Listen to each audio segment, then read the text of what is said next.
بسم اللہ الرحمن الرحیم۔ ہر انسان کے لیے یکے بعد دیگرے آنے والے فرشتے ہیں جو اس کے آگے اور اس کے پیچھے اللہ کے حکم سے اس کی نگہبانی کرتے ہیں۔ بے شک اللہ کسی قوم کی حالت کو نہیں بدلتا یہاں تک کہ وہ لوگ اپنے آپ میں خود تبدیلی پیدا کر ڈالیں، اور جب اللہ کسی قوم کے ساتھ اس کی اپنی بدعمالیوں کی وجہ سے عذاب کا ارادہ فرما لیتا ہے تو اسے کوئی ٹال نہیں سکتا، اور نہ ہی ان کے لیے اللہ کے مقابلے میں کوئی مددگار ہوتا ہے۔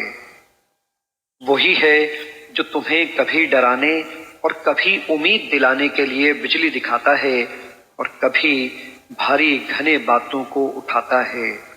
بجلیوں اور بادلوں کی گرج یا اس پر متعین فرشتہ اور تمام فرشتے اس کے خوف سے اس کی حمد کے ساتھ تسبیح کرتے ہیں، اور وہ کڑکتی بجلیاں بھیجتا ہے، پھر جس پر چاہتا ہے اسے گرا دیتا ہے۔ اور وہ کفار قدرت کی ان نشانیوں کے باوجود اللہ کے بارے میں جھگڑا کرتے ہیں، اور وہ سخت تدبیر و گرفت والا ہے۔